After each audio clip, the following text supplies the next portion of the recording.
აი მეგობრებო, ეს არის ქალაქის ბოლო, ნახე. პროსტა ადამიანებად არ თვლიან, ბიჭო რა.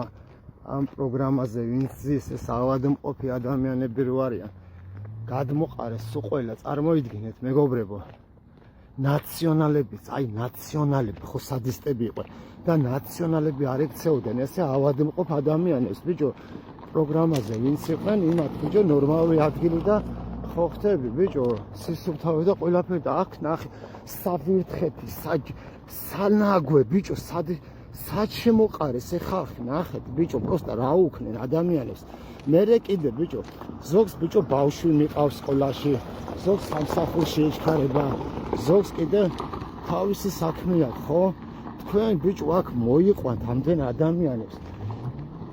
რიგები, ბიჭო, ამდენი ხალხი ყველა ერთად მისეული ძმაო, ზოგს მერე გული მისდეს იქ ყველა კაცო ჯანმრთელი კი არ არის. რას შუშობთ, ბიჭო, ადამიანებს? საერთოდ არ ფიქრობთ ხო ადამიანებზე?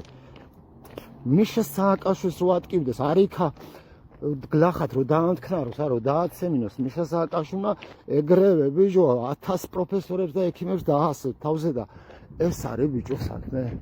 ეს არის ბიჭო ადამიანობა? თქვენ ბიჭო ადამიანები ხართ? ავადმყოფები, ბიჭო, საგადმოყარეთ აქ რა არის ბიჭო ეს?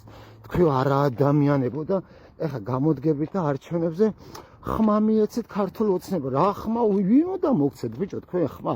ამის მერე ბიჭო რა ის ხმა უნდა მოგცეთ თქვენ ვინმე რა საერთოდ რა ხმაზეა ლაპარაკი ბიჭო? თქვენ არა ადამიანებო თქვენ აზზე არ ხართ როგორი გაბრაზებულია სულ ყველა ეს ავადმყოფი ადამიანები როგორ დაჩაგრეთ თქვენ არა ადამიანებო მართლა თქვენ